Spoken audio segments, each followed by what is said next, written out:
ਸਤਿ ਸ਼੍ਰੀ ਅਕਾਲ। ਤੁਸੀਂ ਲੋਕਰਾਜ ਚੈਨਲ ਪੰਜਾਬੀ ਦੇਖ ਰਹੇ ਹੋ। ਮੈਂ ਤੁਹਾਡੇ ਨਾਲ ਸੁਖਵਿੰਦਰ ਸਿੰਘ। ਮੇਰੇ ਨਾਲ ਉੱਗੇ ਸਿਆਸੀ ਮਾਹਰ ਪ੍ਰੋਫੈਸਰ ਮਨਜੀਤ ਸਿੰਘ ਮੌਜੂਦ ਨੇ। ਪੰਜਾਬ ਦੀਆਂ ਵੱਡੀਆਂ ਖਬਰਾਂ ਉੱਤੇ ਅਸੀਂ ਅੱਜ ਚਰਚਾ ਕਰਾਂਗੇ।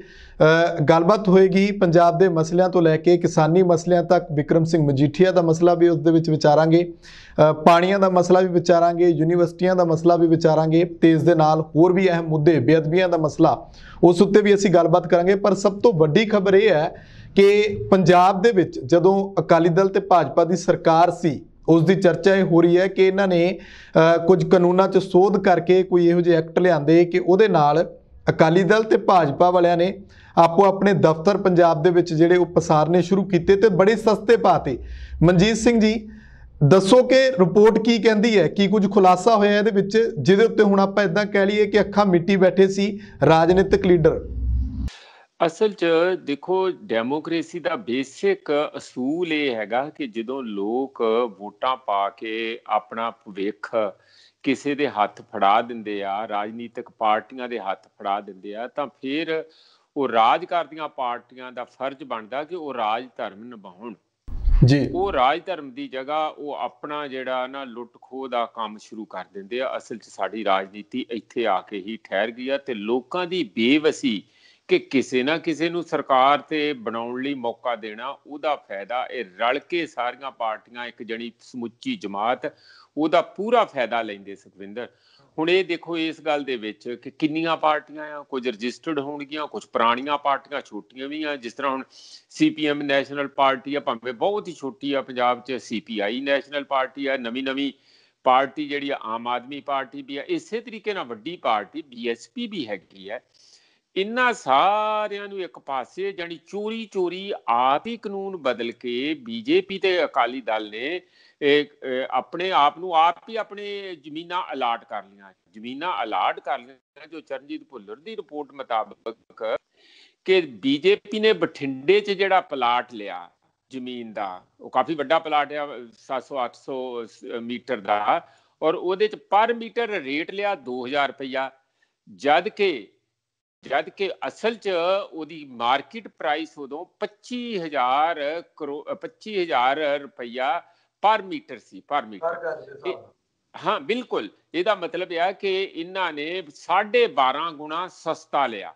ਇਸੇ ਹੀ ਰੇਟ ਦੇ ਉੱਤੇ ਅਕਾਲੀ ਦਲ ਨੇ ਵੀ, ਉਹਨਾਂ ਨੇ ਹੋਰ ਵੀ ਵੱਡੇ ਪਲਾਟ ਲਏ ਜੀ। ਇਹਨਾਂ ਨੇ ਕਿਉਂਕਿ ਉਹ ਰੂਲਿੰਗ 'ਚ ਮੇਜਰ ਪਾਰਟਨਰ ਸੀ, ਇਹਨਾਂ ਨੂੰ ਜਰਾ ਛੋਟੇ ਦਿੱਤੇ, ਆਪ ਵੱਡੇ ਲਏ। ਜਿਹੜੀ ਹੁਣੇ JP ਨੱਡਾ ਜੀ ਨੇ 10 ਦਫ਼ਤਰਾਂ ਦਾ ਇਨੈਗੂਰੇਸ਼ਨ ਕਰਨਾ ਸੀ, ਉਦਘਾਟਨ ਕਰਨਾ ਸੀ, ਦਿੱਲੀੋਂ ਬਟਨ ਦੱਬ ਕੇ, ਉਹ ਦਿੱਲੀੋਂ ਬਟਨ ਤੇ ਨਹੀਂ ਦੱਬਿਆ ਗਿਆ। ਕਿਸਾਨ ਇੱਥੇ ਹੀ ਪਹਿਲਾਂ ਸਰਕਾਰ ਕੋ ਪੱਥਰ ਦੇ ਪੱਥਰ ਲੱਗੇ ਰਹਿ ਗਏ ਆ। ਉਹਦਾ ਚੰਗਾ ਹੋਇਆ ਇਸ ਸਾਰਾ ਭਾਂਡਾ ਫੁੱਟ ਗਿਆ। ਜੇ ਉਹ ਕਿਤੇ ਕਰ ਜਾਂਦੇ ਆ ਇਨੈਗੂਰੇਸ਼ਨ, ਫਿਰ ਹੋਰ ਵੀ ਮੁਸ਼ਕਲ ਹੋਣੀ ਸੀਗੀ। ਹੁਣ ਅਜੇ ਵਿੱਚ ਹੀ ਟੈਂਟਾ ਪਿਆ। ਪਰ ਸਵਾਲ ਸਭ ਤੋਂ ਅਹਿਮ ਇਹ ਹੈ ਕਿ ਤੁਸੀਂ ਐਡਾ ਵੱਡਾ ਜਦੋਂ ਸਰਕਾਰੀ ਜ਼ਮੀਨ ਨੂੰ ਆਪਣੇ ਨਾਂ ਤੇ ਲਵਾਉਣ ਲਈ ਸਸਤੇ ਭਾਅ ਖਰੀਦਣ ਲਈ ਨਹੀਂ, ਲੁੱਟਣ ਲਈ ਇੱਕ ਫੈਸਲਾ ਕੀਤਾ ਤੇ ਸਾਰਿਆਂ ਨੂੰ ਥੋੜਾ ਹਿੱਸਾ ਦੇ ਦਿਓ ਭਾਈ। ਜੇ ਬਹੁਤਾ ਨਹੀਂ ਤੇ ਥੋੜਾ ਦੇ ਦਿੰਦੇ। ਤੁਸੀਂ ਜੇ BJP ਨੂੰ 800 ਗਜ ਦਾ ਦਿੰਦੇ ਆ ਤੇ ਤੁਸੀਂ CPI ਨੂੰ 500 ਗਜ ਦਾ ਦੇ ਦਿੰਦੇ, CPM ਨੂੰ 400 ਗਜ ਦਾ ਦੇ ਦਿੰਦੇ। ਇਸ ਤਰੀਕੇ ਨਾਲ ਜਿੰਨਾ BSP ਨੂੰ ਵੀ 500-700 ਗਜ ਦਾ ਦੇ ਦਿੰਦੇ। ਕਹਿੰਦੇ ਵੀ ਆਹ ਲਓ ਸਰਕਾਰੀ ਮਾਲ ਹੈਗਾ, ਸਾਰੇ ਆਪਾਂ ਰਲ ਮਿਲ ਕੇ ਇਹਦਾ ਫਾਇਦਾ ਲਈਏ, ਰਲ ਕੇ ਛਕ ਲਈਏ ਤੇ ਬੋਲਿਓ ਨਾ ਫਿਰ ਅੱਗੇ। ਹਾਂ, ਕਿਸੇ ਦੀ ਕੋਈ ਦਿੱਕਤ ਨਹੀਂ ਸੀ।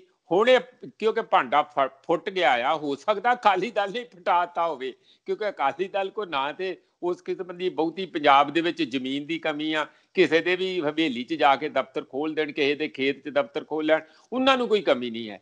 ਪਰ BJP ਨੂੰ ਇਸ ਗੱਲ ਦੀ ਕਮੀ ਜਿਹੜੀ ਆ ਉਹ ਜ਼ਰੂਰ ਹੋਣੀ ਹੈ।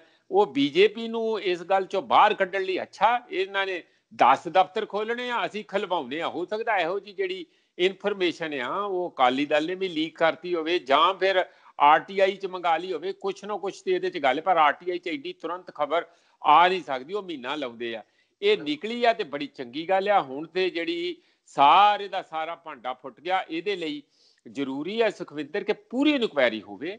ਇਹ ਸਾਰੀ ਅਲਾਟਮੈਂਟ ਕੈਂਸਲ ਹੋਣੀ ਚਾਹੀਦੀ ਆ, ਔਰ ਇਹਦੇ ਤੇ ਰਿਵਿਊ ਕਰਕੇ ਜੇ ਕੋਈ ਉਹਦੇ 'ਚ ਫਰਾਡ ਆ ਤੇ ਨੱਡਾ ਹੁਣਾਂ ਨੂੰ, ਸਾਰਿਆਂ ਨੂੰ, ਜਿਹੜੇ ਪੰਜਾਬ ਦੇ ਆ ਚੁੱਗ ਜਾਂ ਹੋਰ ਜਿਹੜੇ ਵੀ ਲੀਡਰ ਹੈਗੇ ਆ ਉਹਨਾਂ ਦੇ, ਅਸ਼ਵਨੀ ਸ਼ਰਮਾ ਹੋਣ, ਜਿਹੜੇ ਵੀ ਹੋਣ, ਜਿਹੜੇ ਚਾਹਵਾਨ ਆ ਦਫ਼ਤਰਾਂ 'ਚ ਮੌਜਾਂ ਕਰਦੇ, ਉਹਨਾਂ ਦੀ ਜਵਾਬਦੇਹੀ ਕੀਤੀ ਜਾਏ। ਨਹੀਂ ਤੇ ਜਿਹੜੇ ਵੀ ਚੀਜ਼ ਬਣਦੀ ਆ ਸਜ਼ਾਵਾਂ ਵੀ ਦੇਣੀਆਂ ਚਾਹੀਦੀਆਂ। ਜਦ ਤੱਕ ਤੁਸੀਂ ਸਜ਼ਾ ਨਹੀਂ ਦਿੰਦੇ ਸੁਖਵਿੰਦਰ ਕਿਸੇ ਨੂੰ, ਗਾਂ ਤੋਂ ਫਿਰ ਕੱਲਾ ਛੱਡ ਦੇਣ ਦਾ ਤੇ ਕੋਈ ਮਤਲਬ ਨਹੀਂ। ਜੇ ਗਲਤੀ ਆ ਤੇ ਸਜ਼ਾ ਵੀ ਆ, ਜੇ ਕੋਈ ਚੋਰੀ ਆ ਤੇ ਸਜ਼ਾ ਵੀ ਹੈਗੀ ਆ।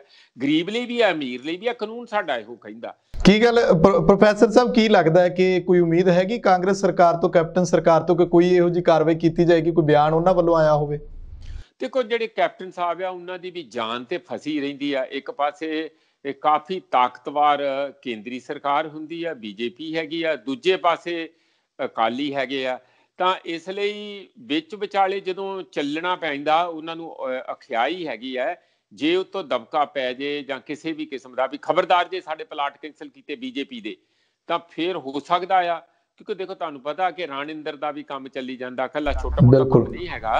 ਤੇ ਹੋਰਨਾਂ ਦੇ ਵੀ ਇੱਕ ਵਾਰੀ ਇਹ ਵੀ ਆਇਆ ਸੀਗਾ, ਪੋਤਰੀਆਂ ਦੋਹਤੀਆਂ ਤੱਕ ਵੀ ਸਾਰਾ ਇਨਕੁਆਇਰੀਆਂ ਕਿਸੇ ਵੇਲੇ ਵੀ IT ਦੀਆਂ ਜਾਂ ਕੋਈ ਵੀ ਸ਼ੁਰੂ ਕਰ ਲਓ। ਉਹਦੇ ਚ ਕੀ ਹੁੰਦਾ ਹੈ, ਕਿਤੇ ਵੀ ਸ਼ੁਰੂ ਕਰਨੀ ਰੌਲਾ ਹੀ ਪਾਉਣਾ ਹੈ, ਕਿਸੇ ਨੂੰ ਥੋੜਾ ਜਿਹਾ ਕਾਰਨਰ ਹੀ ਕਰਨਾ। ED ਦੀ ਜਾਂ ਇਹ ਆ ਨਜਾਇਜ਼ ਪੈਸੇ ਫਲਾਨੀ ਜਗ੍ਹਾ ਟਮਕਾਣੇ ਜਗ੍ਹਾ, ਇਹ ਸਾਰੇ ਦਾ ਇੱਕ ਤਲਵਾਰ ਲਟਕਦੀ ਕਰਕੇ ਉਸ ਦਬਾਅ ਦੇ ਵਿੱਚ ਕਿ ਇਹੋ ਜਿਹੇ ਜਿਹੜੇ ਲੋਕ ਹਿੱਤ ਦੇ ਫੈਸਲੇ ਆ ਉਹ ਇੱਕ ਪਾਸੇ ਰਹਿ ਜਾਂਦੇ ਆ ਤੇ ਸੱਤਾ ਦੇ ਵਿੱਚ ਕਿਵੇਂ ਕਾਇਮ ਰਹਿਣਾ ਉਹ ਚੀਜ਼ਾਂ ਭਾਰੂ ਹੋ ਜਾਂਦੀਆਂ। ਇਹੀ ਸਾਡੀ ਰਾਜਨੀਤੀ ਚੱਲਦੀ ਆ ਰਹੀ ਹੈ। ਜੀ ਬਿਲਕੁਲ। ਇੱਕ ਰਾਜਨੀਤੀ ਦੇ ਵਿੱਚ ਇੱਕ ਹੋਰ ਚਰਚਾ ਕਿ ਕੈਪਟਨ ਸਾਹਿਬ ਆਪਣੇ ਲਾ ਲਓ ਕਿ ਆਪਣੇ ਮੰਤਰੀਆਂ ਦੇ ਨਿਸ਼ਾਨੇ ਤੇ ਅਕਸਰ ਰਹਿੰਦੇ ਨੇ, ਕਦੇ ਨਾ ਕਦੇ ਮਸਲਾ ਸਾਹਮਣੇ ਆ ਜਾਂਦਾ।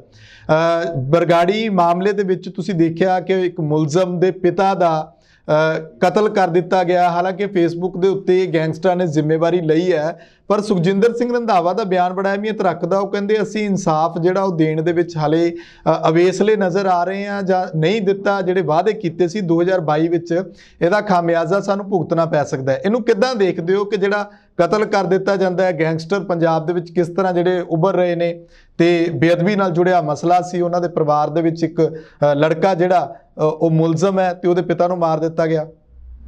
ਦੇਖੋ ਸੁਖਵਿੰਦਰ, ਕਿਸੇ ਦਾ ਵੀ ਇੰਜ ਮਰਡਰ ਕਰਨਾ, ਭਾਵੇਂ ਕੋਈ ਕਿੱਡੇ ਦਾ ਵੱਡੇ ਤੋਂ ਵੱਡਾ ਕ੍ਰਿਮੀਨਲ ਕਿਉਂ ਨਾ ਹੋਵੇ, ਭਾਵੇਂ ਕੋਈ ਗੈਂਗਸਟਰ ਵੀ ਕਿਉਂ ਨਾ ਹੋਵੇ, ਇਸ ਤਰ੍ਹਾਂ ਗੋਲੀ ਮਾਰ ਕੇ ਮਾਰਨਾ ਇਹ ਤੇ ਕੋਈ ਗੱਲ ਨਾ ਬਣੀ। ਇਹ ਤਾਂ ਫਿਰ ਕੋਈ ਕਾਨੂੰਨ ਦਾ ਰਾਜ ਨਹੀਂ। ਫਿਰ ਤੁਹਾਨੂੰ ਕਿਸੇ ਨੂੰ ਵੀ ਕੋਈ ਵੀ ਮਾੜਾ ਲੱਗੂਗਾ, ABC ਨੂੰ ਜਿਹੜਾ ਆ ਉਹ ਚੰਗਾ ਨਹੀਂ ਲੱਗਦਾ, ਉਹ ਬੰਦੂਕ ਖਰੀਦੂਗਾ, ਚੱਕੂਗਾ, ਮਾਰ ਦੂਗਾ। ਇਹ ਕੰਮ ਬਹੁਤ ਹੀ ਗਲਤ ਕੰਮ ਆ। ਸਾਨੂੰ ਸਾਰਿਆਂ ਨੂੰ ਇਸ ਗੱਲ ਦੇ ਇਸ ਰਸਤੇ ਨਹੀਂ ਚੱਲਣਾ ਚਾਹੀਦਾ, ਕਿਉਂਕਿ ਜੇ ਇਹ ਰਸਤੇ ਚੱਲਣਾ ਤਾਂ ਫਿਰ ਸਭ ਤੋਂ ਤਾਕਤਵਰ ਇਸ ਰਸਤੇ ਦੇ ਵਿੱਚ ਉਹ ਲੋਕ ਆ ਜਿਹੜੇ ਹਾਕਮ ਆ, ਜਿਹੜੇ ਰਾਜ ਕਰਦੇ, ਜਿਨ੍ਹਾਂ ਕੋਲ ਪੈਸਾ ਆ, ਜਿਨ੍ਹਾਂ ਕੋਲ ਸਰਕਾਰਾਂ ਸੱਤਾ ਆ। ਉਹ ਪੁਲਿਸ, ਆਰਮੀ, ਹਰ ਕਿਸਮ ਦੀ ਇਹੋ ਜਿਹੀ ਬੰਦੂਕਧਾਰੀ ਸ਼ਕਤੀ ਦੇ ਨੇੜੇ ਵੀ ਹੁੰਦੇ ਆ। ਤੇ ਜਿਹੜੀ ਆਮ ਜਨਤਾ ਜਨਾਰਦਨ ਆ ਉਹ ਫਿਰ ਬਹੁਤ ਨੁਕਸਾਨ ਉਠਾਉਂਦੀ ਇਹਨਾਂ ਗੱਲਾਂ ਦਾ। ਇਸ ਲਈ ਸੁਖਵਿੰਦਰ, ਇਹ ਬੜੀ ਸਾਫ਼ ਗੱਲ ਹੈਗੀ ਹੈ ਕਿ ਪਹਿਲੀ ਗੱਲ ਤੇ ਇਹ ਪਰਸਣ ਦੇ ਯੋਗ ਗੱਲ ਹੈਗੀ, ਇਹ ਚੰਗੀ ਗੱਲ ਨਹੀਂ ਹੋਈ। ਭਾਵੇਂ ਕਿੰਨੀ ਵੀ ਆਪਣੇ ਆਪ ਨੂੰ ਸਾਨੂੰ ਲੱਗੇ, ਜਿਵੇਂ ਹੈਦਰਾਬਾਦ ਦੇ ਵਿੱਚ ਕੁਝ ਨੌਜਵਾਨਾਂ ਨੂੰ ਇਸ ਕਰਕੇ ਮਾਰਤਾ ਸੀ, ਉਹਨਾਂ ਨੇ ਰੇਪ ਕੀਤਾ ਸੀ। ਰੇਪ ਕੀਤਾ ਤੇ ਉਹਨਾਂ ਨੂੰ ਸਜ਼ਾਵਾਂ ਬਕਾਇਦਾ ਥਾਰੋਰੀ ਇਨਕੁਆਇਰੀ ਹੋ ਕੇ ਹੋਣੀਆਂ ਚਾਹੀਦੀਆਂ। ਇਹ ਨਹੀਂ ਕਿ ਪੁਲਿਸ ਆਪ ਹੀ ਇਨਸਾਫ ਕਰਨ ਲੱਗ ਜੇ। ਇਹੋ ਜਿਹੀਆਂ ਗੱਲਾਂ, ਗੈਂਗਸਟਰ ਨੇ ਮਾਰਿਆ, A ਨੇ ਮਾਰਿਆ, B ਨੇ ਮਾਰਿਆ, ਮਾੜੀ ਗੱਲ। ਦੂਜੀ ਗੱਲ ਜਿਹੜੀ ਤੁਸੀਂ ਗੱਲ ਕਹਿੰਦੇ ਹੋ ਉਹ ਬੜੀ ਅਹਿਮ ਗੱਲ ਹੈਗੀ ਆ ਕਿ ਬਰਗਾੜੀ ਵਾਲਾ ਕੇਸ ਐਡਾ ਗੁੰਝਲਦਾਰ ਤੇ ਕੇਸ ਹੈ ਹੀ ਨਹੀਂ। ਭਾਈ ਦਿਨ ਦਿਹਾੜੇ ਮਰਡਰ ਹੋਏ ਆ, ਪੁਲਿਸ ਨੇ ਕੀਤੇ ਆ, ਸਾਰੀ ਇਨਕੁਆਇਰੀ ਕੀਤੀ ਨੂੰ, ਉਸ ਇਨਕੁਆਇਰੀ ਕੀਤੀ ਨੂੰ ਵੀ 2 ਸਾਲ ਹੋ ਚੁੱਕੇ ਆ। ਪਿਛਲੇ ਸਾਲ ਦੇ ਸ਼ੁਰੂ ਵਿੱਚ ਜਿਹੜੀ ਇਨਕੁਆਇਰੀ ਬੈਠੀ ਹੋਈ ਹੈ, ਮੈਂ ਉਹਨਾਂ ਨਾਲ ਗੱਲਬਾਤ ਅਫਸਰਾਂ ਨਾਲ ਕਈ ਵਾਰੀ ਕੀਤੀ ਤੇ ਉਹ ਕਹਿੰਦੇ ਆ ਕਿ ਸਾਡੀ ਇਨਕੁਆਇਰੀ ਤੇ ਆਲਮੋਸਟ ਕੰਪਲੀਟ ਆ। ਹੁਣ ਗਾਂ ਐਕਸ਼ਨ ਕਰਨਾ ਤੇ ਉਹ ਤੇ ਸਰਕਾਰ ਨੇ ਕਰਨਾ ਨਾ।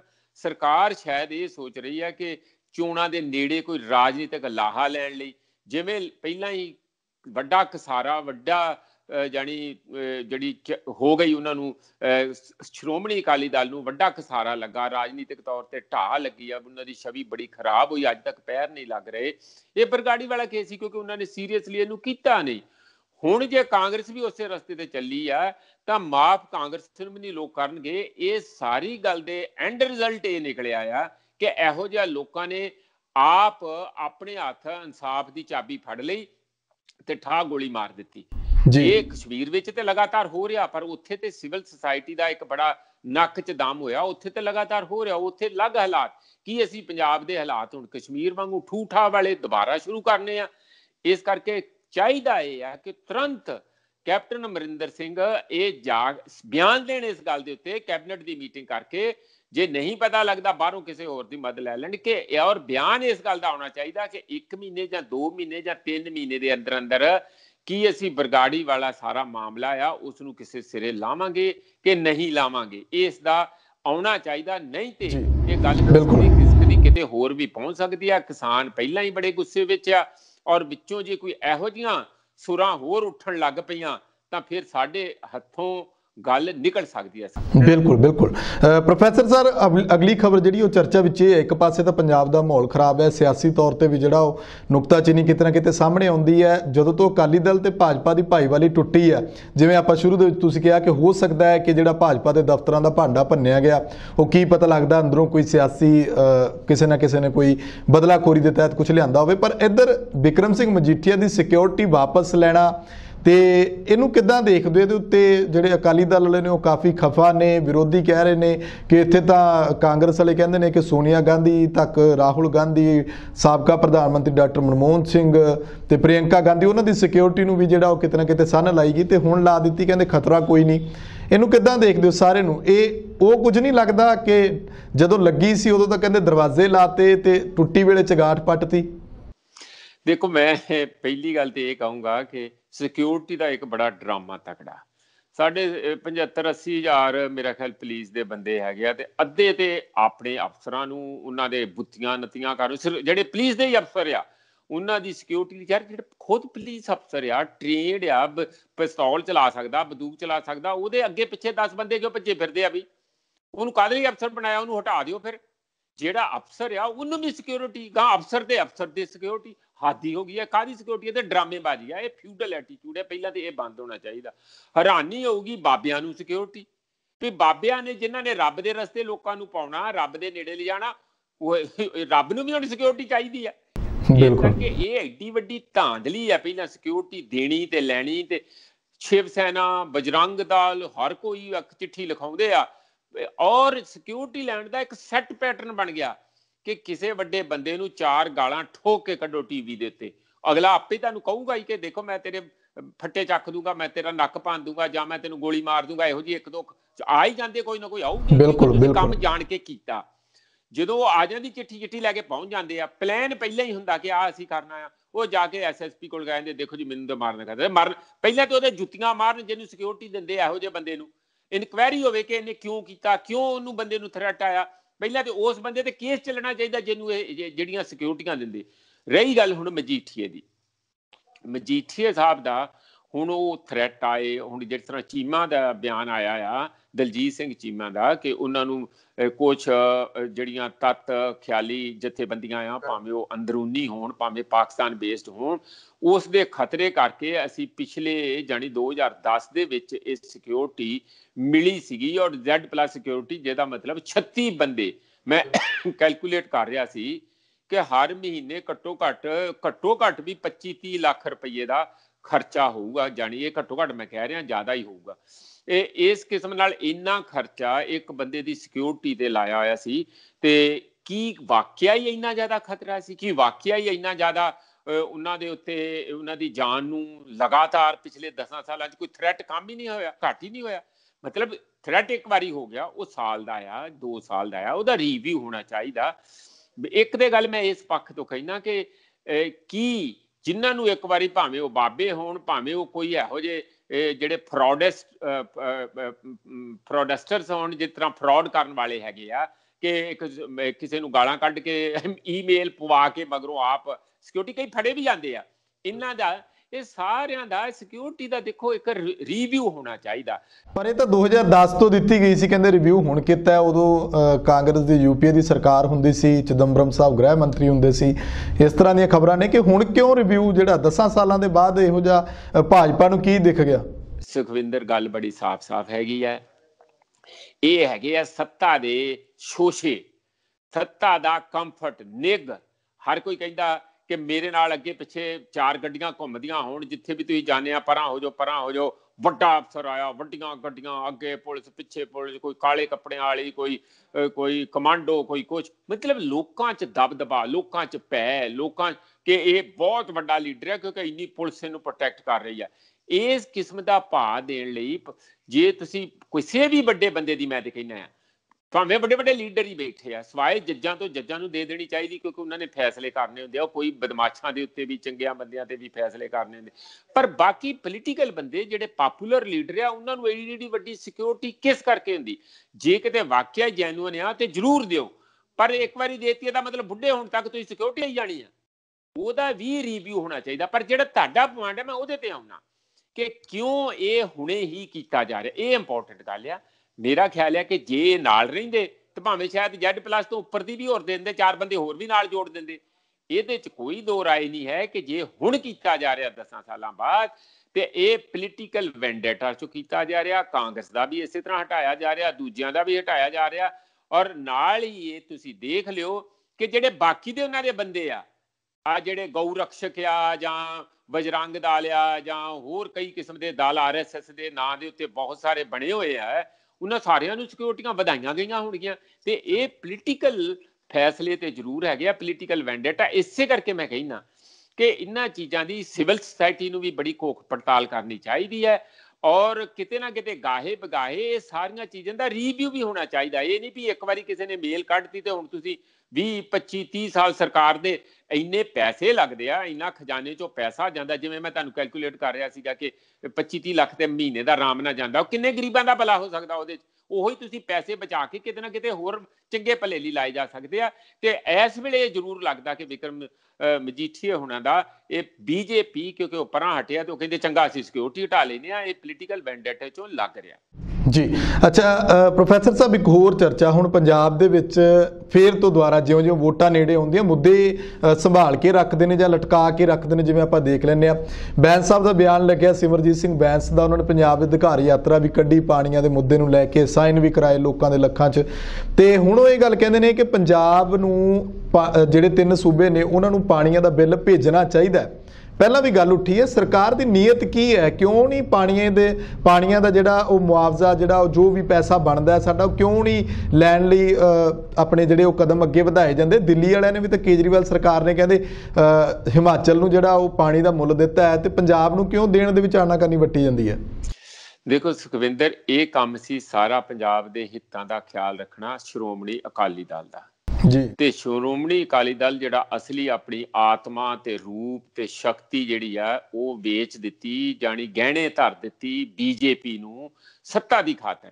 ਹੁਣ ਉਹ ਜਿਸ ਤਰੀਕੇ ਨਾਲ ਜਦੋਂ ਤੁਸੀਂ ਇੰਨੀ ਦੇਰ ਤੱਕ ਸੱਤਾ ਦੇ ਨਾਲ ਰਹੋਗੇ ਤੇ ਕੁਦਰਤੀ ਆ ਗੋਡੇ ਤੇ ਤੁਹਾਡੇ ਜਵਾਬ ਦੇ ਜਾਂਦੇ ਆ। ਹੁਣ ਉਹਨਾਂ ਕੋਲ ਉੱਠਿਆ ਨਹੀਂ ਜਾਂਦਾ, ਗੋਡੇ ਜਵਾਬ ਦਿੱਤੇ। ਉਹ ਤੇ ਦੁਬਾਰਾ ਕਿਸੇ ਖਾਸ ਜਿਹੜਾ ਮਾਲਿਸ਼ ਕਰਨ ਵਾਲਾ ਉਹਦੇ ਕੋਲ ਕਰਵਾਉਗੇ, ਕੋਈ ਤੇਲ ਲਾ ਕੇ ਤੇ ਖੜੇ ਹੋਣਗੇ। ਰਾਜਨੀਤਿਕ ਤੌਰ ਤੇ ਦੇਖ ਲਓ, ਇੰਨਾ ਵੱਡਾ ਸੰਘਰਸ਼ ਹੋ ਰਿਹਾ ਕਿਸਾਨਾਂ ਦੇ, ਹੋਰ ਕਿਤੇ ਦਿਖਦੇ ਆ ਤੁਹਾਨੂੰ ਉਹ ਮਾੜਾ ਮੋਟਾ ਬਿਆਨ ਕਦੀ ਇੱਧਰੋਂ ਆ ਗਿਆ ਕਦੀ ਉੱਧਰੋਂ ਆ ਗਿਆ? ਬਸ ਇਹਦਾ ਕਾਰਨ ਇਹ ਆ ਕਿ ਅਸੀਂ ਤੇ ਇਹੋ ਹੀ ਸਮਝਦੇ ਹਾਂ ਕਿ ਉਹ ਜਿਹੜੇ ਉਹਨਾਂ ਦੇ ਤਰੀਕੇ ਹੁੰਦੇ ਸੀ ਲੜਾਈਆਂ ਕਰਨ ਦੇ, ਪੰਜਾਬ ਦੇ ਹਿੱਤ ਬਚਾਉਣ ਦੇ, ਭਾਵੇਂ ਪਾਣੀ ਹੋਵੇ, ਭਾਵੇਂ ਸਾਡੀ ਆਟੋਨਮੀ ਹੋ, ਭਾਵੇਂ ਸਾਡੇ ਰਾਜਨੀਤਿਕ ਅਧਿਕਾਰ ਹੋਣ, ਉਹ ਭਾਵੇਂ ਸਾਡੇ ਕਿਸੇ ਵੀ ਕਿਸਮ ਦਾ, ਜਿਸ ਤਰ੍ਹਾਂ ਹੁਣ ਕਿਸਾਨਾਂ ਦਾ, ਤੇ ਇਹ ਉਮੀਦ ਹੁੰਦੀ ਸੀ ਇੱਕ ਸ਼੍ਰੋਮਣੀ ਅਕਾਲੀ ਦਲ ਤੋਂ। ਮੈਂ ਕਿਉਂ ਕਹਿ ਰਿਹਾ ਜੀ? ਕਿਉਂਕਿ ਜਿਹੜੀਆਂ ਨੈਸ਼ਨਲ ਪਾਰਟੀਆਂ ਨਾ, ਉਹਨਾਂ ਨੇ ਹਰਿਆਣੇ ਦਾ ਵੀ ਖਿਆਲ ਰੱਖਣਾ, ਰਾਜਸਥਾਨ ਦਾ ਵੀ ਖਿਆਲ ਰੱਖਣਾ, ਦਿੱਲੀ ਦਾ ਵੀ ਖਿਆਲ ਰੱਖਣਾ, ਸਾਰਿਆਂ ਦਾ ਖਿਆਲ, ਕਿਉਂਕਿ ਉੱਥੇ ਵੀ ਉਹਨਾਂ ਦੇ ਪਾਰਟੀਆਂ ਦੇ ਸਾਰੇ ਕੁਛ ਮਤਲਬ ਵਿੰਗ ਹੈਗੇ ਆ, ਉੱਥੇ ਕਮੇਟੀਆਂ ਹੈਗੀਆਂ, ਪਾਰਟੀਆਂ ਹੈਗੀਆਂ। ਪਰ ਅਕਾਲੀ ਦਲ ਦੀ ਤੇ ਇਹੋ ਜਿਹੀ ਕੋਈ ਲਾਇਬਿਲਿਟੀ ਸੀਗੀ ਨਹੀਂ, ਨਾ ਇਹਨਾਂ ਨੂੰ ਡਰ ਸੀਗਾ। ਜੇ ਮਾੜੇ ਮੋਟੇ ਬੰਦੇ ਹੋਣਗੇ ਵੀ ਤੇ ਹੋਣਗੇ, ਓਡੀ ਕੋਈ ਗੱਲ ਨਹੀਂ ਸੀ। ਪਰ ਇਹ ਖੜਕਾ ਕੇ ਇੱਥੇ ਆਪਣੇ ਮੋਰਚੇ ਇਸ ਗੱਲ ਤੇ ਲਾ ਸਕਦੇ ਸੀ। ਲੱਗੇ ਤਾਂਗੇ ਹੀ ਨਹੀਂ, ਕਿਉਂਕਿ 25 ਸਾਲ ਉਧਰ ਨੂੰ ਚੱਲੇ ਰਹੇ। ਹੁਣ ਹੀ ਸ਼ੁਰੂ ਕਰ ਦੇਣ ਬੈਂਸਾਂ ਦੇ ਕਰਨ ਦੇ ਨਾਲ ਇਹ ਕੁਛ ਨਹੀਂ ਹੋਣਾ। ਮਸਲਾ ਬਹੁਤ ਵੱਡਾ ਸਨ 1955 ਦਾ ਲਟਕਿਆ ਹੋਇਆ। ਗੁਲਜ਼ਾਰੀ ਲਾਲ ਨੰਦਾ ਨੇ ਜਦੋਂ ਪੰਜਾਬ ਤੇ ਪੈਪਸੂ ਤੇ ਰਾਜਸਥਾਨ ਦੇ ਚੀਫ ਮਿਨਿਸਟਰਾਂ ਨੂੰ ਬੁਲਾ ਕੇ ਇਹ ਫੈਸਲਾ ਕਰਵਾਇਆ ਸੀ ਕਿ 8 MF ਪਾਣੀ, ਮਿਲੀਅਨ ਏਕੜ ਫੁੱਟ ਜਿਹਨੂੰ ਕਹਿੰਦੇ ਆ, ਉਹ ਰਾਜਸਥਾਨ ਨੂੰ ਜਾਣਾ ਤੇ ਬਾਕੀ ਦਾ ਪਾਣੀ ਕੁਝ ਪੈਪਸੂ ਨੂੰ ਸੀਗਾ। ਕੁਛ ਜਿਹੜਾ ਸੀ ਤੇ ਕੁਛ ਜੀ ਉਹਦੇ ਚ ਫੈਸਲਾ ਇਹਦੇ ਵਿੱਚ ਅਗਲੀ ਮੀਟਿੰਗ ਚ ਸੁਖਵਿੰਦਰ ਇਹ ਹੋਣਾ ਸੀਗਾ ਕਿ ਤੁਹਾਨੂੰ ਮੁਆਵਜ਼ਾ ਦੇਣਾ ਪੰਜਾਬ ਨੂੰ ਇਸ ਦਾ। ਉਹ ਮੀਟਿੰਗ ਅੱਜ ਤੱਕ ਨਹੀਂ ਹੋਈ 1955 ਤੋਂ ਬਾਅਦ। ਹੁਣ ਇਸ ਕਰਕੇ ਇਹ ਮਾਮਲਾ ਅੱਜ ਦਾ ਨਹੀਂ, ਬਹੁਤ ਪੁਰਾਣਾ ਮਾਮਲਾ। ਬਹੁਤ ਇਹਦੇ ਤੇ ਬਹਿਸਾਂ ਤੇ ਰਾਜਨੀਤਿਕ ਬਿਆਨਬਾਜ਼ੀਆਂ ਹੋ ਚੁੱਕੀਆਂ। ਕਾਂਗਰਸ ਨੇ ਕੁਛ ਨਹੀਂ ਕਰਨਾ। ਕਿਉਂ? ਕਾਂਗਰਸ ਨੇ ਜਿਹੜੀ ਪਿਛਲੀ ਆਪਣੀ ਟਰਮ ਦੇ ਵਿੱਚ ਅਨਲਮੈਂਟ ਆਫ ਪਾਸਟ ਐਗਰੀਮੈਂਟਸ ਜਿਹੜੇ ਪਾਣੀਆਂ ਦੇ ਉੱਤੇ ਸਾਰੇ ਉਹ ਕਰਤੇ ਸੀ, ਖਤਮ ਕਰਤੇ ਸੀ, ਉਹਦੇ 'ਚ ਖੁਦ ਮੰਨ ਲਿਆ ਕਿ ਜਿੰਨਾ ਪਾਣੀ ਪਹਿਲਾਂ ਜਾ ਰਿਹਾ ਆ ਉਨਾ ਪਾਣੀ ਜਾਂਦਾ ਰਹੂਗਾ, ਅਸੀਂ ਨਵਾਂ ਨਹੀਂ ਦੇਣਾ। SYL ਦੇ ਵਿੱਚ ਨਵਾਂ ਪਾਣੀ ਸਤਲੁਜ ਯਮੁਨਾ ਲਿੰਕ ਕਨਾਲ 'ਚ ਨਹੀਂ ਦੇਣਾ। ਤੇ ਜੇ ਪਹਿਲਾਂ ਹੀ ਆਪ ਹੀ ਉਹਨਾਂ ਨੇ ਕਹਿ ਦਿੱਤਾ ਕਿ 8 MF ਜੇ ਰਾਜਸਥਾਨ ਨੂੰ ਜਾਂਦਾ ਤੇ ਜਾਂਦਾ ਰਹੇ, ਤੇ ਫਿਰ ਉਹ ਕਿਵੇਂ ਮੰਗ ਕਰਨਗੇ? ਉਹਨਾਂ ਦੇ ਖੁਦ ਸਟੇਟ ਅਸੈਂਬਲੀ 'ਚ ਪਾਸ ਕਰਾਇਆ ਹੋਇਆ, ਜਿਹੜਾ ਕਿ ਗਲਤ ਸੀਗਾ। ਹੁਣ ਇੱਕ ਕਦਮ ਅੱਗੇ ਇਸੇ ਤਰੀਕੇ ਨਾਲ ਜਦੋਂ SYL ਦਾ ਦੁਬਾਰਾ ਸੁਪਰੀਮ ਕੋਰਟ ਦਾ ਫੈਸਲਾ ਆਇਆ 2016 'ਚ, ਅਕਾਲੀਆਂ ਨੇ ਵੀ ਉਸ ਗੱਲ ਦਾ SYL ਹੀ ਪੂਰ ਦਿੱਤੀ ਸੀ ਸਾਰੀ।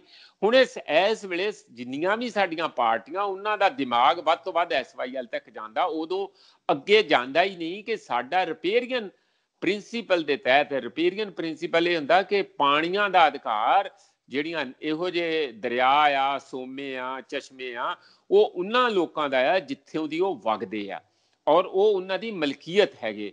ਉਹ ਕਿਉਂਕਿ ਜਦੋਂ ਉਹਨਾਂ 'ਚ ਹੜ੍ਹ ਆਉਂਦਾ, ਖਰਾਬੀ ਵੀ ਤੇ ਝੱਲਣਾ, ਨੁਕਸਾਨ ਵੀ ਇਹਨਾਂ ਲੋਕਾਂ ਨੂੰ ਝੱਲਣਾ ਪੈਂਦਾ। ਇਸ ਕਰਕੇ ਪ੍ਰਿੰਸੀਪਲ ਕਹਿੰਦੇ। ਕੁੱਲ ਮਿਲਾ ਕੇ ਆਪਾਂ ਇਹ ਮੰਨੀਏ ਕਿ ਧਿਆਨ ਤਾਂ ਵੋਟਾਂ ਤੇ ਹੈ ਕਿ ਵੋਟਾਂ ਨਾ ਵੰਡ ਜਾਣ, ਪਾਣੀ ਭਾਵੇਂ ਵੰਡਿਆ ਜਾਏ। ਇਹ ਤੁਹਾਡੀ ਗੱਲ ਠੀਕ ਹੈ। ਪੋਲੀਟੀਕਲ ਬੰਦੇ ਹਮੇਸ਼ਾ ਉਹਨਾਂ ਦਾ ਜਿਹੜਾ ਸਰਮਾਇਆ ਉਹ ਲੋਕਾਂ ਦੀਆਂ ਵੋਟਾਂ, ਲੋਕ ਰਾਏ ਹੈਗੀਆਂ, ਪਰ ਇਹਦੇ ਨਾਲ ਤੇ ਇਹਨਾਂ ਨੂੰ ਵੱਡੀ ਗੋਲਡ ਮਾਈਨ ਮਿਲ ਜੂਗੀ। 8 MF ਦਾ ਪਾਣੀ, ਜਿਵੇਂ ਬੈਂਸ ਕਹਿ ਰਿਹਾ, ਹੋਰ ਵੀ ਕਈ ਬੰਦੇ ਕੈਲਕੂਲੇਟ ਕਰਦੇ ਆ। ਧਰਮਵੀਰ ਗਾਂਧੀ ਜੀ ਨੇ ਵੀ ਬਹੁਤ ਵਾਰੀ ਇਸ ਗੱਲ ਦੇ ਉੱਤੇ ਸੈਮੀਨਾਰ ਵੀ ਕੀਤੇ, ਆਵਾਜ਼ ਉਠਾਈ ਆ। ਅਸੀਂ ਵੀ ਬਹੁਤ ਆਵਾਜ਼ ਉਠਾਉਂਦੇ ਰਹਿੰਦੇ ਹਾਂ ਕਿ ਉਹ ਵਾਕਿਆ ਹੀ 15-16 ਲੱਖ ਕਰੋੜ ਰੁਪਈਆ ਜੇ ਰਾਜਸਥਾਨ ਨੂੰ ਜੇ ਬਿੱਲ ਬਣਾ ਕੇ ਭੇਜਣ ਤੇ ਪੁਰਾਣੇ ਜਿੰਨਾ ਪਾਣੀ ਉਹਦਾ ਮਿਲ ਸਕਦਾ ਸਾ। ਪੰਜਾਬ ਤੇ ਸੋਨੇ ਦੀ ਚਿੜੀ ਬਣ ਜੂਗਾ, ਇੰਨਾ ਪੈਸਾ ਹੋ ਜੇ, ਸਾਰਾ ਕਰਜ਼ਾ ਕਿਸਾਨਾਂ ਦਾ ਲੈ ਜੂਗਾ, ਸਾਰਾ ਸੂਬੇ ਦਾ ਕਰਜ਼ਾ ਲੈ ਜੂਗਾ। ਪਰ ਇਹ ਬਿੱਲੀ ਦੇ ਗੱਲ ਟੱਲੀ ਕਿਹੜਾ ਬੰਨੇ? ਸਵਾਲ ਤੇ ਇਹ ਆ। ਇੱਥੇ ਚੂਹੇ ਮੀਟਿੰਗਾਂ ਤੇ ਕਰੀ ਜਾਂਦੇ ਆ, ਪਰ ਗਾਂ ਜਦੋਂ ਜਾਣਾ ਪੈਂਦਾ ਉੱਥੇ ਆ ਕੇ ਠੁੱਸ ਹੋ ਜਾਂਦੇ ਆ। ਇਸ ਲਈ ਜ਼ਰੂਰੀ ਇਹ ਹੈ ਕਿ ਇਹਦੇ ਲਈ ਵੀ ਜਿਵੇਂ ਕਿਸਾਨਾਂ ਨੇ ਦਿੱਲੀ ਦੇ ਕਾਨੂੰਨਾਂ ਵਿਰੁੱਧ ਵੱਡਾ ਸੰਘਰਸ਼ ਕੀਤਾ ਆ, ਅਗਲਾ ਜਿਹੜਾ ਪੜਾਅ ਜਿਹੜਾ ਇਸ ਸੰਘਰਸ਼ ਦਾ, ਅਗਲੀ ਜਾਣੀ ਕਿਤੇ ਨਵੀਂ ਫਾਰਮ ਦੇ ਵਿੱਚ ਪੰਜਾਬ ਦੇ ਪਾਣੀਆਂ ਨੂੰ ਬਚਾਉਣ ਦਾ ਵੀ ਏਡਾ ਵੱਡਾ ਹੀ ਸੰਘਰਸ਼ ਸ਼ੁਰੂ ਹੋਣਾ ਚਾਹੀਦਾ। ਤਾਂ ਹੀ ਇਹ ਬਚਣਗੇ। ਪਾਣੀ ਨਹੀਂ, ਪੰਜਾਬ ਵੀ ਤਾਂ ਹੀ ਬਚੂਗਾ। ਪੰਜਾਬ 'ਚ ਪਾਣੀ ਨਹੀਂ ਬਚਿਆ ਹੈਗਾ। ਇਸ ਲਈ ਇਸ ਵੇਲੇ ਸੁਖਵਿੰਦਰ 27% ਸਾਡਾ ਨਹਿਰੀ ਜ਼ਮੀਨ ਦਾ ਪਾਣੀ ਜਿਹੜਾ ਲੱਗਦਾ ਜ਼ਮੀਨ ਦਾ 27%, ਪਹਿਲਾਂ 37% ਸੀ, ਘਟ ਗਿਆ ਹੌਲੀ ਹੌਲੀ। ਜੇ ਸਾਡੇ ਕੋਲ ਪਾਣੀ ਹੋਵੇ ਤੇ ਅਸੀਂ ਟਿਊਬਵੈੱਲ ਸਾਰੇ ਬੰਦ ਕਰਕੇ, ਬਿਜਲੀ ਦਾ ਖਰਚਾ ਬੰਦ ਕਰਕੇ 5-6 ਹਜ਼ਾਰ ਕਰੋੜ ਰੁਪਈਆ ਬਚਾ ਸਕਦੇ ਹਾਂ ਜਿਹੜੀ ਮੁਫਤ ਬਿਜਲੀ ਖਰਚਦੇ ਹਾਂ। ਔਰ ਨਾਲੇ ਨਹਿਰ ਦਾ ਪਾਣੀ ਚੰਗਾ, ਉਹਦੇ ਵਿੱਚ ਸਿਲਟ ਹੁੰਦਾ, ਬੜਾ ਫਰਟਾਈਲ ਹੁੰਦਾ। ਅਸੀਂ ਨਹਿਰਾਂ ਦੁਬਾਰਾ ਜੇ ਅੰਗਰੇਜ਼ ਤੁਹਾਡੀਆਂ ਕਨਾਲ ਕਲੋਨੀਆਂ ਬਣਾ ਸਕਦੇ ਆ, ਤੇ ਸਾਨੂੰ ਕੀ ਮੌਤ ਪਈ ਹੋਈ ਆ? ਅਸੀਂ ਕਰਨ ਜੋਗੇ ਨਹੀਂ ਕੁਛ, ਅਸੀਂ ਬਦਨੀਤੀ ਆ, ਅਸੀਂ ਕੰਮ ਲੋਕਾਂ ਦੇ ਹਿੱਤ ਵਿੱਚ ਕੁਝ ਕਰਨਾ ਨਹੀਂ ਚਾਹੁੰਦੇ। ਉਹ ਨਾਲੇ ਸਾਡਾ ਥੱਲੇ ਵਾਲਾ ਪਾਣੀ ਜਿਹੜਾ ਉਹ ਦੁਬਾਰਾ ਰੀਚਾਰਜ ਹੋ ਜਾਊਗਾ, ਬਹੁਤ ਹੀ ਇਹ ਤੇ ਬੇਇੱਜ਼ਤ ਬਣ ਜਾਊਗਾ। ਇਸ ਲਈ ਚਾਹੀਦਾ ਇਹੀ ਹੈ ਕਿ ਪਾਣੀ ਆਪਣੇ ਨੂੰ ਸਾਨੂੰ ਵਰਤਿਆ ਜਾਏ, ਪਰ ਉਹਦੇ ਲਈ ਇੱਕ ਵੱਡਾ ਬਲੂ ਪ੍ਰਿੰਟ ਹੋਣਾ ਚਾਹੀਦਾ। ਔਰ ਇੱਕ ਦਿਨ 'ਚ ਨਹੀਂ ਹੋ ਸਕਦਾ, ਉਹ ਘੱਟੋ ਘੱਟ 10 ਸਾਲ ਦੇ ਵਿੱਚ ਚੀਜ਼ ਸਿਰੇ ਚੜ ਸਕਦੀ ਹੈ, ਪਰ ਉਹਦੇ ਲਈ ਪਲੈਨਿੰਗ ਜ਼ਰੂਰ ਹੋਣੀ ਚਾਹੀਦੀ। ਨੀਤੀ ਤੇ ਨੀਅਤ ਤੇ ਵੀ ਸਵਾਲ ਉੱਠਦੇ ਨੇ, ਉਹ ਵੀ ਹੋਣੀ ਚਾਹੀਦੀ ਹੈ। ਪ੍ਰੋਫੈਸਰ ਸਾਹਿਬ, ਇੱਕ ਹੁਣ ਇਹ ਦੱਸੋ ਕਿ ਯੂਨੀਵਰਸਿਟੀਆਂ ਦਾ ਮਸਲਾ, ਇੱਕ ਤਾਂ ਚੰਡੀਗੜ੍ਹ ਦੇ ਵਿੱਚ ਪੰਜਾਬ ਸੂਬੇ ਦੇ ਨਾਮ ਤੇ ਯੂਨੀਵਰਸਿਟੀ ਬਣੀ, ਪੰਜਾਬ ਯੂਨੀਵਰਸਿਟੀ, ਉੱਤੇ ਕੇਂਦਰ ਦੀ ਕਹਿੰਦੇ ਮਾੜੀ ਅੱਖ। ਦੂਜੀ ਸਾਡੀ ਪੰਜਾਬੀ ਯੂਨੀਵਰਸਿਟੀ ਜਿਹੜੀ ਭਾਸ਼ਾ ਦੇ ਨਾਮ ਤੇ ਬਣੀ, ਉੱਥੇ ਵੀ ਜਿਹੜਾ ਆਰਥਿਕ ਸੰਕਟ, ਸਰਕਾਰਾਂ ਇਸ ਵੱਲ ਧਿਆਨ ਨਹੀਂ ਦੇ ਰਹੀਆਂ। ਕਾਰਨ ਕੀ ਮੰਨਦੇ ਹੋ ਇਹਨਾਂ ਦੋਨੇ ਯੂਨੀਵਰਸਿਟੀਆਂ ਇਹ ਖਤਰੇ ਵਿੱਚ ਕਿਉਂ ਨੇ? ਦੇਖੋ, ਜਿਹੜਾ ਸਾਡਾ ਵਿਦਿਅਕ ਸਿਸਟਮ ਹੈ ਨਾ, ਉਹਦੇ ਤੇ ਦੋ ਪਾਸਿਓਂ ਹਮਲਾ ਹੋ ਚੁੱਕਾ। ਇੱਕ ਹਮਲਾ ਸੀ ਪਹਿਲਾਂ ਕਿ ਇਹਨਾਂ ਨੂੰ ਪੈਸੇ ਨਹੀਂ ਦੇਣੇ, ਨੈਗਲੈਕਟ ਕਰਨਾ। ਜਦੋਂ ਕਿਸੇ ਦਾ ਧਿਆਨ ਨਹੀਂ ਦੋਗੇ, ਨਿਆਣਿਆਂ ਦਾ ਵੀ ਘਰ 'ਚ ਨਹੀਂ ਧਿਆਨ ਦੋਗੇ, ਵਿਗੜ ਜਾਣਗੇ, ਲਟੋਰ ਬਣ ਜਾਣਗੇ, ਉਜਾੜੂ ਬਣ ਜਾਣਗੇ, ਹੈ ਨਾ, ਕਾਰੂ। ਬਿਲਕੁਲ ਇਸੇ ਤਰੀਕੇ ਨਾਲ ਸਰਕਾਰਾਂ ਨੇ ਲਗਾਤਾਰ, ਭਾਵੇਂ ਸਾਡਾ ਉਹ ਸਿਹਤ ਸਿਸਟਮ ਸੀਗਾ, ਸਿਹਤ ਠੀਕ ਕਰਨ ਦਾ, ਹੈਲਥ ਸਿਸਟਮ ਜਿਹਨੂੰ ਕਹਿੰਦੇ ਆ, ਭਾਵੇਂ ਉਹ ਵਿਦਿਆ ਸਿਸਟਮ ਸੀਗਾ, ਇਹ ਦੋਵਾਂ ਨੂੰ ਇੰਨਾ ਦਰਕਨਾਰ ਕਰਕੇ ਰੱਖਿਆ ਕਿ ਜਿਵੇਂ ਸੂਬੇ ਤੇ ਬੋਝ ਹੋਣ ਔਰ ਇਹਨਾਂ ਨੂੰ ਕਿਸੇ ਨਾ ਕਿਸੇ ਤਰੀਕੇ ਨਾਲ ਖਤਮ ਹੀ ਕਰਨਾ ਹੋਵੇ, ਇਸ ਕਿਸਮ ਦਾ ਐਟੀਟਿਊਡ ਰਿਹਾ। ਰਿਜ਼ਲਟ ਇਹ ਨਿਕਲਿਆ ਕਿ ਜਦੋਂ ਲੋਕਾਂ ਨੂੰ ਨਹੀਂ ਐਜੂਕੇਸ਼ਨ ਮਿਲੀ ਤੇ ਪ੍ਰਾਈਵੇਟ ਦੁਕਾਨਾਂ ਇੰਨੀਆਂ ਬਣ ਗਈਆਂ, ਯੂਨੀਵਰਸਿਟੀਆਂ, ਕਾਲਜ, ਪਤਾ ਹੀ ਨਹੀਂ ਲੱਗ ਰਿਹਾ, ਡਲੀ ਤੇ ਮਿਲੀ ਇੱਥੇ ਮਸ਼ਰੂਮਿੰਗ ਗਰੋਥ ਜਿਹੜੀ ਆ ਹੋਈ ਆ, ਔਰ ਕੋਈ ਉੱਥੇ ਪੜ੍ਹਾਈ ਨਹੀਂ ਬਹੁਤੀ, ਐਵੇਂ ਪੈਸਾ ਲੁੱਟਣ ਦੇ ਸਾਧਨ ਬਣ ਗਏ। ਇਹੀ ਪਹਿਲਾਂ ਤੇ ਇਹ ਧੱਕਾ ਇਹ ਲੱਗਾ। ਜਿਹੜਾ ਦੂਜਾ ਧੱਕਾ ਹੁਣ ਬੀਜੇਪੀ ਨੇ ਆਪਣਾ ਫੈਸਲਾ ਕਰ ਲਿਆ ਵੀ ਅੱਛਾ, ਮਾੜੀ ਮੋਟੀ ਜਾਨ ਅਜੇ ਵੀ ਹੈਗੀ ਆ, ਸਾਹ ਲੈਂਦੇ ਆ, ਅਸੀਂ ਇਹ ਸਾਹ ਵੀ ਬੰਦ ਕਰਕੇ ਇਹਨੂੰ ਖਤਮ ਕਰਾਂਗੇ। ਉਹਨਾਂ ਨੇ ਸਿਲੇਬਸ ਹੀ ਬਦਲਤੇ। ਉਹ ਚੱਕ ਕੇ ਉਹਨਾਂ ਨੇ, ਭਾਵੇਂ ਸਕੂਲਾਂ ਦੇ ਸਿਲੇਬਸ ਆ, ਭਾਵੇਂ ਯੂਨੀਵਰਸਿਟੀਆਂ ਦੇ ਆ, ਉਹ ਸਾਰਾ ਸਿਲੇਬਸ ਚੋਂ ਕੱਢ ਰਿਹਾ। ਜਿੱਥੇ ਜਾਂ ਤੇ ਮੁਗਲ ਹਿਸਟਰੀ ਵਾਲਾ ਆ, ਜਾਂ ਜਿਸ ਤਰ੍ਹਾਂ किसानां दी कोई मूवमेंट आ, स्टूडेंट दी कोई मूवमेंट आ, जानी सिੱਖੀ ਦੀ ਕੋਈ मूवमेंट होगी, जे ਉਹਦੇ ਚੈਪਟਰ ਘਟਾ ਦੇਣਗੇ, ਉਹਦੇ ਪੇਜ ਘਟਾ ਦੇਣਗੇ, ਜਾਨੀ ਉਹਨਾਂ ਨੇ ਬੇਸਿਕਲੀ ਉਹ ਬਾਂਸ ਨੂੰ ਹੀ ਕੱਟਣਾ ਸ਼ੁਰੂ ਕਰਤਾ, ਬੰਸਰੀ ਕਿੱਥੋਂ ਵੱਜਣੀ ਆ, ਬਾਂਸ ਹੀ ਤੋੜਨਾ ਸ਼ੁਰੂ ਕਰਤਾ। ਇਸ ਲਈ ਜਿਹੜਾ ਦੋਹਰਾ ਹਮਲਾ ਲਗਾਤਾਰ ਸਾਡੀ ਸਿੱਖਿਆ ਤੇ ਹੋ ਰਿਹਾ ਉਹ ਬਹੁਤ ਹੀ ਖਤਰਨਾਕ ਹੈਗਾ। ਔਰ ਉਹਦੇ ਹਿੱਸੇ ਵਜੋਂ ਹੀ ਨਾ ਤੇ ਪੈਸਾ ਯੂਨੀਵਰਸਿਟੀਆਂ ਨੂੰ ਦਿੱਤਾ ਜਾ ਰਿਹਾ, ਯੂਨੀਵਰਸਿਟੀਆਂ ਨੂੰ ਕਿਹਾ ਜਾ ਰਿਹਾ ਤੁਸੀਂ ਪੈਸਾ ਕਮਾਓ। ਇਹ ਕਦੀ ਹੋ ਸਕਦਾ? ਤੁਸੀਂ 5 ਸਾਲ, ਇਹ ਇਹੋ ਜਿਹੀ ਗੱਲ ਹੈ ਕਿ 5 ਸਾਲ ਦੇ ਨਿਆਣੇ ਨੂੰ ਜਿਹਨੇ ਅਸਲ 'ਚ ਮਾਂ-ਬਾਪ ਦਾ ਖਰਚਾ ਕਰਾਉਣਾ ਹੁੰਦਾ, ਤੁਸੀਂ ਕਹੋ ਆਪੇ ਕਮਾ ਆਪੇ ਖਾ, ਕੀ ਕਰੂਗਾ, ਕਿਸ ਤਰ੍ਹਾਂ ਕਰੂਗਾ? ਮਾਰਨ ਵਾਲੀ ਗੱਲ ਆ ਇਹ। ਉਸੇ ਕਿਸਮ ਦਾ ਬਹੁਤ ਸਾਰੀ ਸਟੇਟ ਦੀ ਇਹੋ ਜਿਹੇ ਮਹਿਕਮੇ ਹੁੰਦੇ ਜਿੱਥੇ ਮਿਲਣਾ ਨਹੀਂ ਕੁਛ ਹੁੰਦਾ, ਮਿਲਦਾ ਵੀ ਹੈਗਾ। ਜੇ ਤੁਸੀਂ ਚੰਗੀ ਸਿੱਖਿਆ ਹੋਊਗੀ, ਚੰਗੇ ਸ਼ਹਿਰੀ ਬਣਾਓਗੇ, ਉਹਨਾਂ ਦੀ ਸਿਹਤ ਚੰਗੀ ਹੋਊਗੀ, ਚੰਗੇ ਤੁਹਾਡੇ ਮੁਲਾਜ਼ਮ ਪੈਦਾ ਹੋਣਗੇ, ਚੰਗੇ ਇੰਜੀਨੀਅਰ, ਚੰਗੇ ਡਾਕਟਰ, ਚੰਗੇ ਸੁਸਾਇਟੀ, ਚੰਗਾ ਸਮਾਜ, ਚੰਗਾ ਦੇਸ਼, ਮਜ਼ਬੂਤ ਦੇਸ਼ ਪੈਦਾ ਹੋਊਗਾ। ਜੇ ਇੱਥੇ ਰੱਖੇ ਹੀ ਅਨਪੜ੍ਹ ਲਟੋਰ ਇਸ ਕਿਸਮ ਦੇ ਬੰਦੇ ਜਿਹੜੇ ਵਿਚਾਰੇ ਕਦੀ ਕੋਈ ਗੈਂਗਸਟਰ ਬਣਨ, ਕਦੀ ਕੋਈ ਨਸ਼ਿਆਂ ਚਲੇ ਜਾਣ, ਕਦੀ ਕੁਝ ਚਲੇ ਜਾਣ, ਕੋਈ ਭਵਿੱਖ ਨਾ ਹੋਵੇ, ਤਾਂ ਦੇਸ਼ ਕਮਜ਼ੋਰ ਹੁੰਦਾ। ਅਸਲੀ ਦੇਸ਼ ਧਰੋਹੀ ਇਹ ਚੀਜ਼ ਆ ਜਿਹੜਾ ਤੁਸੀਂ ਹਮਲਾ ਕਰਦੇ ਆ ਐਜੂਕੇਸ਼ਨ ਤੇ ਹੈਲਥ ਸਿਸਟਮ ਤੇ। ਸਭ ਤੋਂ ਵੱਧ ਸਾਡੇ ਰਾਜਨੀਤਿਕ ਪਾਰਟੀਆਂ, ਸਰਕਾਰਾਂ ਇਹ ਦੇਸ਼ ਧਰੋਹੀ ਦਾ ਕੰਮ ਕਰਦੀਆਂ, ਕਿਉਂਕਿ ਉਹਦੇ ਨਾਲ ਹੀ ਦੇਸ਼ ਕਮਜ਼ੋਰ ਹੁੰਦਾ, ਉਹਦੇ ਨਾਲ ਹੀ ਦੇਸ਼ ਟੁੱਟਦਾ, ਉਹਦੇ ਨਾਲ ਹੀ ਦੇਸ਼ ਦਾ ਭਵਿੱਖ ਕਾਲਾ ਹੁੰਦਾ। ਇਸ ਲਈ ਜਿਹੜੀ ਤੁਸੀਂ ਸਵਾਲ ਹੈ ਕਿ ਬੜਾ ਹੀ ਅਹਿਮ ਸਵਾਲ ਆ, 300 ਕਰੋੜ ਰੁਪਇਆ ਲਗਾਤਾਰ ਪਿਛਲੇ BS ਘੁੰਮਣ, ਭੂਰਾ ਸਿੰਘ ਘੁੰਮਣ ਪੰਜਾਬੀ ਯੂਨੀਵਰਸਿਟੀ 'ਚ ਮੰਗ ਕਰ ਰਿਹਾ ਕਿ ਮੈਨੂੰ ਘਾਟਾ, ਮੈਂ ਮਰਨ ਲੱਗਾ, ਮੈਨੂੰ ਪੈਸੇ ਦਿਓ, ਪੈਸੇ ਦਿਓ, ਹਾਰ ਕੇ ਰਿਜ਼ਾਈਨ ਕਰ ਗਏ। ਇਹਨਾਂ ਨੇ ਦਿੱਤੇ ਕਿੰਨੇ? ਕਦੀ 20 ਕਰੋੜ, ਉਹ ਵੀ ਤਰਲੇ ਕਢਾ ਕੇ, ਕਦੀ 10 ਕਰੋੜ, ਇਸ ਤਰੀਕੇ ਨਾਲ ਦਿੰਦੇ, ਜਦ ਕਿ ਉੱਥੇ ਖਰਚਾ ਬਹੁਤ ਹੈਗਾ। ਦੂਸਰੀ ਗੱਲ ਪੰਜਾਬ ਯੂਨੀਵਰਸਿਟੀ ਦੀ, ਇੱਥੇ ਇੱਕ ਹੀਰਾ ਵਾਈਸ ਚਾਂਸਲਰ ਲੈ ਕੇ ਆ ਗਏ UP ਵੱਲੋਂ। ਜਾਣੀ ਜਿਸ ਤਰ੍ਹਾਂ ਸਾਰੇ ਰੀਜਨ 'ਚ ਪੰਜਾਬ 'ਚ ਜਾਂ ਪੰਜਾਬ ਯੂਨੀਵਰਸਿਟੀ 'ਚ ਕੋਈ ਉਹਨਾਂ ਨੂੰ ਕਾਬਲ VC ਨਾ ਮਿਲਿਆ ਹੋਵੇ, ਚਲੋ ਲੈ ਆਏ ਦੇਸ਼ ਵਿੱਚੋਂ ਕਿਸੇ ਕੋਨੇ 'ਚੋਂ ਵੀ ਲੈ ਆਓ, ਕੋਈ ਗੱਲ ਨਹੀਂ ਹੈ, ਪਰ ਉਹ VC ਤੇ ਹੋਵੇ ਨਾ, ਉਹਦੀ ਕਿਸੇ ਕਿਰਦਾਰ 'ਚੋਂ VC, ਨਾ ਬਾਈ ਕੁਆਲੀਫਿਕੇਸ਼ਨ VC, ਨਾ ਐਡਮਿਨਿਸਟ੍ਰੇਸ਼ਨ ਦੇ ਵਿੱਚ VC। ਉਸ ਨੂੰ ਥੋਪਿਆ ਹੋਇਆ ਉਹਨੇ ਆ ਕੇ ਕੀਤਾ ਕਿ ਜਦੋਂ ਐਡਾ ਕਮਜ਼ੋਰ ਬੰਦੇ ਨੂੰ ਤੁਸੀਂ ਹੈੱਡ ਲਾ ਦੋਗੇ, ਉਹ ਫਿਰ ਆਪਣੇ ਦਿਵਾਲੇ ਜਿਹੜੇ ਚੰਗੇ ਬੰਦੇ ਆ ਉਹਨਾਂ ਨੂੰ ਪਰਾਂ ਕਰ ਦੂਗਾ, ਜਿਹੜੇ ਮਾੜੇ ਤੋਂ ਮਾੜੇ ਬੰਦੇ ਆ ਜਿਹੜੇ ਉਹਦੇ ਕੰਟਰੋਲ 'ਚ ਰਹਿਣ ਉਹਨਾਂ ਨੂੰ ਇਕੱਠੇ ਕਰ ਲੂਗਾ।